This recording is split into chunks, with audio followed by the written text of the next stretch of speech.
कि नीलम देवी, जिन्होंने 2019 का लोकसभा चुनाव ललन सिंह के खिलाफ लड़ा मुंगेर से, नीलम देवी के लिए ललन सिंह वोट मांगने बाढ़ जाएंगे, माफ कीजिएगा, मोकामा जाएंगे कि नहीं जाएंगे, ये बड़ा सवाल है। चुनौती ज़्यादा बीजेपी के लिए है, चुनौती ज़्यादा सूरजभान सिंह के लिए और ललन सिंह के लिए है। इसलिए चुनौती ज़्यादा है क्योंकि अनंत सिंह का तो वो गढ़ रहा ही है। अनंत सिंह वहाँ से निर्दलीय भी चुनाव जीता, उन्होंने 2015 का विधानसभा चुनाव जीता, जेल से चुनाव जीता, और नीलम देवी ने वोट मांगे थे घर घर जाकर लोगों से, जो बात सामने आती है। लगातार वो जेडीयू के टिकट पर भी चुनाव जीतते रहे। 2020 का चुनाव उन्होंने आरजेडी के टिकट पर जीता, तो उनका गढ़ है, वो अपराजय रहे हैं। उनके तिलिस्म को तोड़ पाती है, नहीं तोड़ पाती है, ललन सिंह सूरजभान सिंह की जोड़ी तोड़ पाती है कि नहीं तोड़ पाती है, बीजेपी तोड़ पाती है, नहीं तोड़ पाती है, अनंत सिंह से उनका गढ़ छिन पाती है, नहीं छिन पाती है। ये बीजेपी और माफ कीजिएगा, ललन सिंह और सूरजभान सिंह के लिए बड़ी चुनौती है। नमस्कार, आज हम चर्चा करेंगे मोकामा में जो उपचुनाव हो रहे हैं उसको लेकर के, जिस प्रकार से महागठबंधन और एनडीए की प्रतिष्ठा साख पर लगी है। कल आपको हमने वहां की हर वो तस्वीर दिखाई जो आपके लिए देखना जरूरी था। हर पल की खबर के लिए हम वहां मौजूद थे, और वो जो तस्वीरें सामने आई कि जिस प्रकार से नीलम देवी के नामांकन में जो भीड़ थी, और उसके बाद से जो ललन सिंह की पत्नी सोनम देवी ने जो नामांकन किया, उस भीड़ को भी हमने आपको दिखाया, वहाँ के लोगों का क्या विचार है उसको भी दिखाया। उसी विषय पर हम बात करेंगे। जो एक बात हमें सबसे ज़्यादा खटकी है, हमारे साथ हमारे सहयोगी अभिषेक मिश्रा हैं। अभिषेक जी, आप भी हमारे साथ वहाँ मौजूद थे। एक चीज़ आपने जो नोटिस किया होगा कि महागठबंधन में सिर्फ और सिर्फ आरजेडी के लोग नजर आए। हाँ, बिल्कुल आपने कहा कि हमने तस्वीरें दिखाई, लेकिन अनिल जी, हम लोग वो तस्वीर नहीं दिखा पाए जिसमें जेडीयू का कोई बड़ा नेता, कांग्रेस का कोई बड़ा नेता, नीलम देवी जो आरजेडी की प्रत्याशी हैं, वो उनके नामांकन में बाढ़ पहुंचा हो। हम लोग कल बाढ़ में थे, और अगर मैं ठीक ठाक हूँ तो 2.5 से 3 घंटे तक हम वहाँ रहे हैं। नीलम देवी के नामांकन के वक्त भी हम वहाँ थे, और जो बीजेपी के उम्मीदवार हैं सोनम देवी, उनके नामांकन के वक्त भी वहाँ थे। और इन 2.5 घंटों के दौरान जितनी तस्वीरें, जितनी खबरें हम अपने दर्शकों को दिखा सकते थे इस 2.5 घंटे की, वो सब हमने दिखाई है। जितने नेताओं के बयान, आम लोगों के बयान सुना सकते थे, हमने सुनाया है। लेकिन जेडीयू का कोई बड़ा नेता मुझे नहीं दिखा। हो सकता है जेडीयू, कांग्रेस का भी बड़ा नेता कोई नहीं दिखा। अब हो सकता है कोई गया हो, दिखा नहीं, बात अलग है, हमारी आंखों का दोष है, लेकिन हमने नहीं देखा है।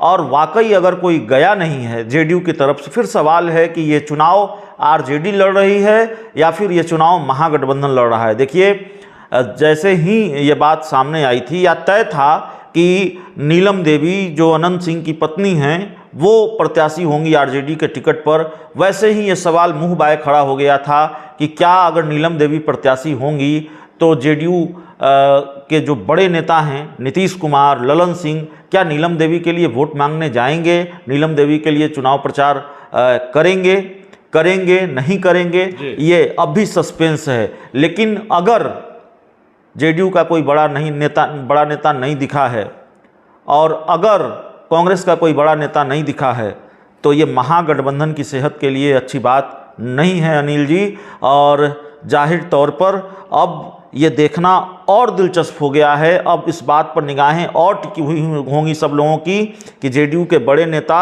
नीलम देवी के लिए जाकर प्रचार करते हैं कि नहीं करते हैं। यह सवाल इसलिए उठा अभिषेक जी कि आपने देखा होगा, ऐसा हालांकि कई दिनों से तय था कि नीलम देवी ही वहां से खड़ा होंगी महागठबंधन से, लेकिन जिस प्रकार से टिकट का जो घोषणा हुआ था आरजेडी कार्यालय में, महागठबंधन के तमाम घटक दलों ने प्रेस कॉन्फ्रेंस करके दोनों सीटों का घोषणा किया था, वैसे में जरूर यह खटक रहा है कि आपने देखा कि एनडीए के तमाम बड़े नेता, रामकृपाल यादव से लेकर के प्रदेश अध्यक्ष से लेकर के, और सहयोगी रालोजपा ने भी पूरा सपोर्ट किया। रालोजपा के बड़े बड़े नेता, खुद सूरजभान सिंह वहाँ उनकी उपस्थिति नजर आई, और पशुपति कुमार पारस चूंकि वहाँ दिल्ली में थे, प्रिंस राज यहाँ मीटिंग में थे रेलवे का सोनपुर में, इस कारण से नहीं आया। लेकिन रालोसपा के भी तमाम छोटे से लेकर बड़े नेता वहाँ मौजूद थे। वैसे में एनडीए की तो एकजुटता नजर आई, लेकिन महागठबंधन की नहीं आई।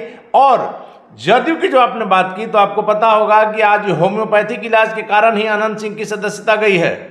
वैसे में यदि नहीं, आरोप लगता है जेडीयू पर, जेडीयू के राष्ट्रीय अध्यक्ष ललन सिंह पर हेमोपैथिक इलाज से गई है या नहीं गई है, लेकिन ललन सिंह और अनंत सिंह के बीच की दुश्मनी या जिस तरह से नीतीश कुमार और अनंत सिंह के बीच के संबंध बिगड़े हैं वो जग जाहिर है, वो बताने की ज़रूरत नहीं है। और 2019 का लोकसभा चुनाव ललन सिंह लड़ना चाहते थे, फिर क्या क्या हुआ, पूरी कहानी क्या है, यह भी बताने की ज़रूरत नहीं है। मामला दिलचस्प इसलिए है, सवाल इसलिए भी है कि नीलम देवी जिन्होंने 2019 का लोकसभा चुनाव ललन सिंह के खिलाफ लड़ा मुंगेर से, नीलम देवी के लिए ललन सिंह वोट मांगने बाढ़ जाएंगे, माफ़ कीजिएगा मोकामा जाएंगे कि नहीं जाएंगे, ये बड़ा सवाल है। ये बड़ा सवाल है। और यदि जाते हैं तो इस पर फिर तस्वीर क्लियर होगी कि कौन कौन लोग साथ में हैं नीलम देवी के, या नीलम देवी सिर्फ आरजेडी, या यूं कह सकते हैं कि अनंत सिंह के भरोसे, क्योंकि अनंत सिंह का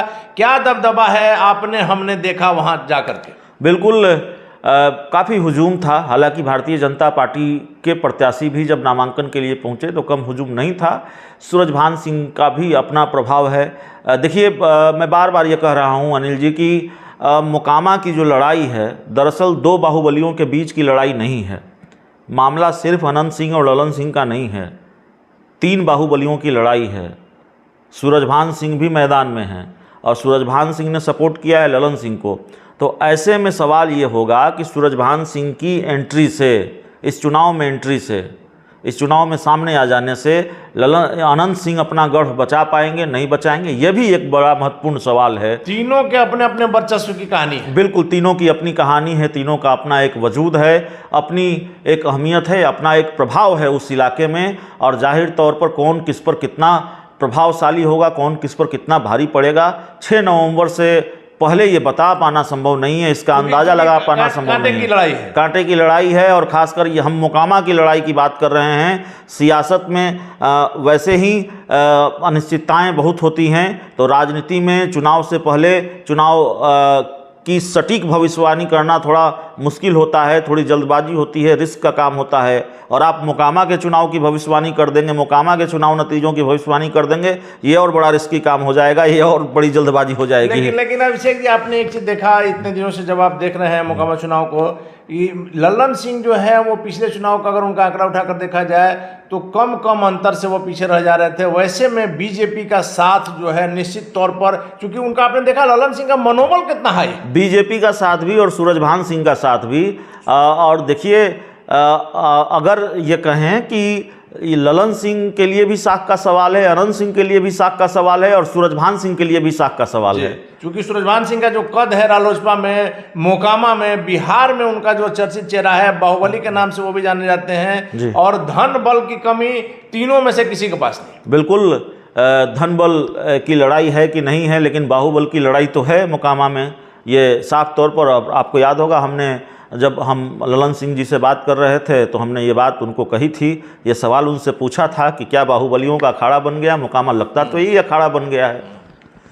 आखिरी सवाल है कि आप क्या देख रहे हैं, अंतर जो है वो जीत का काफ़ी कम रहेगा चाहे जो जीते, क्योंकि दोनों महागठबंधन और एनडीए दोनों की प्रतिष्ठा साख पर लगी हुई है उम्मीदवार के माध्यम से।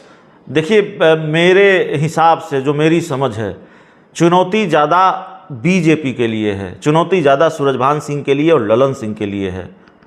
इसलिए चुनौती ज़्यादा है क्योंकि अनंत सिंह का तो वो गढ़ रहा ही है। अनंत सिंह वहाँ से निर्दलीय भी चुनाव जीता, उन्होंने 2015 का विधानसभा चुनाव जीता, जेल से चुनाव जीता, और नीलम देवी ने वोट मांगे थे घर घर जाकर लोगों से, जो बात सामने आती है। लगातार वो जेडीयू के टिकट पर भी चुनाव जीतते रहे। 2020 का चुनाव उन्होंने आरजेडी के टिकट पर जीता, तो उनका गढ़ है, वो अपराजय रहे हैं। उनके तिलिस्म को तोड़ पाती है नहीं तोड़ पाती है, ललन सिंह सूरजभान सिंह की जोड़ी तोड़ पाती है कि नहीं तोड़ पाती है, बीजेपी तोड़ पाती है नहीं तोड़ पाती है, अनंत सिंह से उनका गढ़ छिन पाती है नहीं छिन पाती है, ये बीजेपी और माफ़ कीजिएगा ललन सिंह और सूरजभान सिंह के लिए बड़ी चुनौती है। चलिए, धन्यवाद आपका अभिषेक जी। तो मोकामा का ताज किसके सर पर, यह बहुत बड़ा सवाल है और यह उतना ही ज़्यादा सस्पेंस क्रिएट किए हुए है, क्योंकि सूरजभान सिंह और ललन सिंह के मिलने से निश्चित ही उनकी ताकत बढ़ी है और अनंत सिंह का जो क्षेत्र में प्रभाव है इससे भी इनकार नहीं किया जा सकता है। इस कारण से खास करके जैसा कि अभिषेक जी ने कहा कि एनडीए का, बीजेपी का, ललन सिंह का, ये लोग का साख पर लगा हुआ प्रतिष्ठा, आगे आने वाला समय ही बताएगा कि कौन जीता कौन हारा। फिलहाल आप बने रहें हमारे साथ।